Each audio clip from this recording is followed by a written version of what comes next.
he would just cry. My husband would cry. I made him cry. Serious. It's when he starts to cry, and I realize, okay, It's really bad. it's bad. What you did is bad. Because when I'm doing these things, I don't even know Wow. that, this, I'm going too far. It's like you don't know where the boundary lines are anymore. Yeah. So it's only when you now see him, then I'm like, okay, oh, you've just gone, this, you shouldn't have gone this way. Then I start begging. I will kneel down and beg. I will start begging. And my husband always tell me then, I'm not a bulb, a light bulb that you switch on and off at,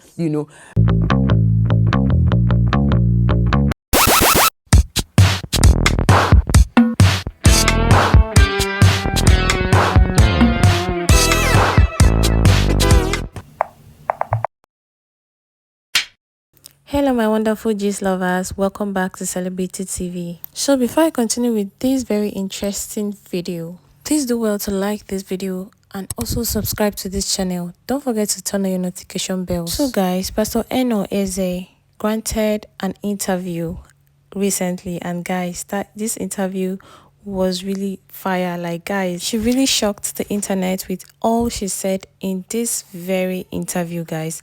Because you guys, viewing these people from afar, you would never tell that there was a time they went through challenges. Like, you can never ever tell. You may think that, yes, they are this churchy kind of people and everything has been going on smoothly right from time. But you guys, if you listen to this interview, you would simply understand that it has not always been rosy for the couple. They have gone through marriage crises. They have gone through ups and downs.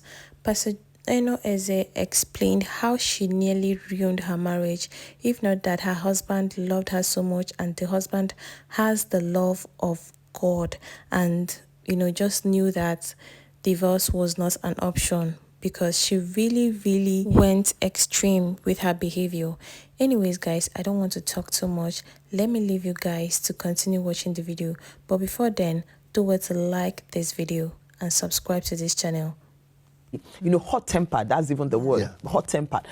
So I was hot-tempered, and probably because I watched my parents, I didn't really regard people. I didn't know how to give respect to people. So these were things, and I was stubborn. I was very stubborn. Wow. I was stubborn and highly opinionated. Wow. That's the combinations. That's serious. That's serious. Explosive. I'm telling you, highly opinionated. So, and I loved to argue. Whoa. I could argue. Oh, you can't win me in an argument. And I used to argue off point. I don't know if you know what off point means. Yeah. Argue it's not making sense, but because I am opinionated, so I will stand my ground on whatever I'm saying. And no matter what you're saying, I can't understand you. I don't even want to understand you except you understand me. Wow. And these were things I grew up with. And because I grew up like that, I didn't even know it was a problem. And my parents wouldn't have pointed it out as a problem because I got it from them, so we are all alike. So it was when I now left and got into the university, I think where I even found out that I actually had the problem when I met my husband. Because I didn't know I had a problem. I actually thought I was good. And I love to smile. So I was a smiley kind of person. So it's only when you get to me that you now you see anger, but if you meet me, you will never know. So it was just beautiful, So I didn't see it as a problem until I met my husband. And in our relationship, we went out for 5 years. We went out for 5 years before we got married. So it was in that, in our going out, then he starts to point out things. And I'm like, what is the problem? As in, I don't see it as a problem.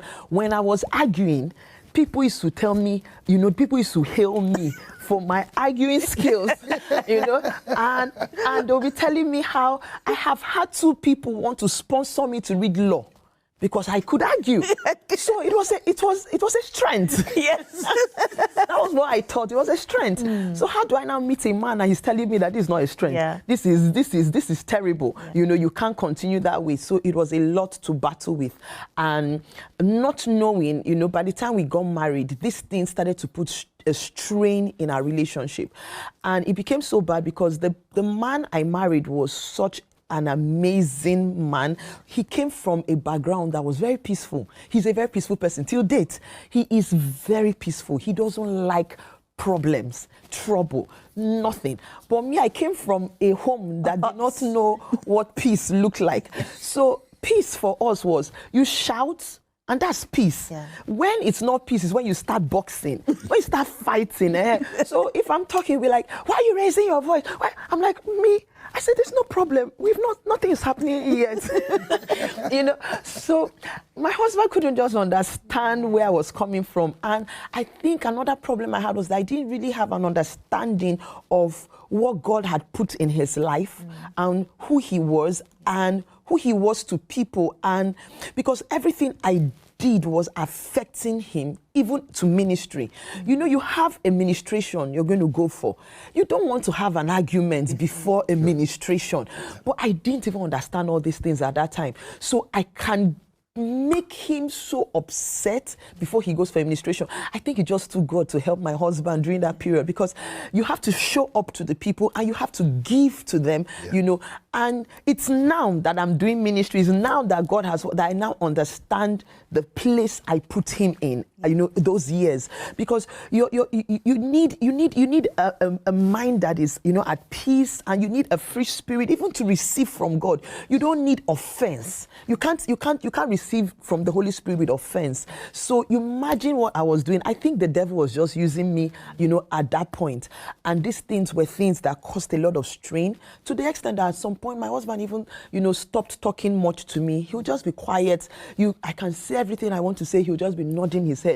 And you're expecting that he shouldn't just nod, but he was just nodding because I don't know the next thing I'll say, and you flip, you go off, and I won't know how to control you. So, and just to go back to what you said, sir, about, him saying I left him. Do you know, the truth is that angry people, most times, when they do the things they do, they don't even know what they are doing. They don't remember. Wow. They don't remember what they do, because they do it in anger, in the heat of the moment. It's an emotion that it's uncontrolled. And because you react, based on that emotion, by the time you come back to your senses, by the time you calm down, you forget too many things you did in the heat of that outburst. Wow. So it's the people that you have offended or hurt that are the people that can remember what you did. Yeah. My husband has also reminded me, one of the times he spoke, he said he can remember the times I threw plates out of anger. Do you know, I can't remember it. And I'll tell him, are you sure it's me? I said, it can't be me. No, I couldn't have done that. Me now. No, it's not me. But you see, but these are things you do, and it keeps, it keeps, there was something I said in my book, and I said that, I said something, I'm sure you must have read it, when I said that, today marriages, what is breaking homes is not even, it's not as much as, those days where you say maybe it's infidelity. Yeah. The things that are breaking homes today are these little things. They look little, but you see anger, you see whether it's being highly opinionated, disrespect, unforgiveness, assumptions. Yes, these things are eating into homes. Wow. And without you knowing, that's why you hear people say irreconcilable differences. Yes. What are those things that, And then sometimes you ask, you say, what happened? Yes. I don't even know what happened in our marriage, but we don't want to be married anymore. But they can't pinpoint exactly what it was, because it's those little things. Those little things. Wow. Those are those little foxes, you know. They are the little foxes. And that's why this book is so timely, and it's so good we're talking about it today. Yeah. Praise the Lord. But thank God for your husband. He's so patient. Oh, God blessed me. Oh, God blessed he's me. Very patient. He took a lot from me. Yes. There were days I'll bang the door at him. We'll be talking.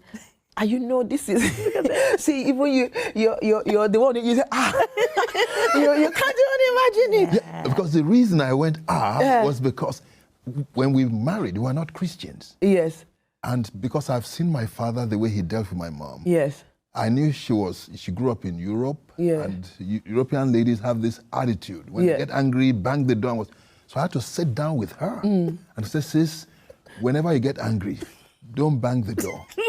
Just call me into a room quietly so we can talk. Yes. So I said, our children must never see us bang door or shout or fight. And we thank God. All these years, it never happened. She just called me in a room, we sit down, we talk. When we finish, and everything's okay, we're out, back to normal. I said, so don't bang doors. So when you say you bang doors, that's why I went, what? Because, so, you know, that was it, because maybe we'll start talking, and at some point, I can't take it anymore. It's probably not going the way I want it to. That's what it is. So I'm like, you know what? Whatever wants to happen, let it happen. Yeah. Guys, this is evidence that whatever you're passing through in your marriage, if you're passing through, you know, this kind of stuff in your marriage as a man, as a woman, you should have patience and keep praying. Maybe, just maybe, everything will be fine. As long as it's not life-threatening, just have patience. I believe that everything will be fine if you are prayerful, because you guys know that Pastor Jerry is not a small person when it comes to the things of God. He's not small at all. So don't go and start copying him when you know that you are very far from God. Anyways, guys, we've come to the end of this video. Thank you so much for watching. Do well to like, do well to share, subscribe, and don't forget to turn on your notification bells. Guys, I have a lot of interesting Nigerian celebrity gist on my channel. And as you can see on your screen, there are links to some of these videos showing on your screen. Thank you for watching, guys. See you guys in my next one. Bye.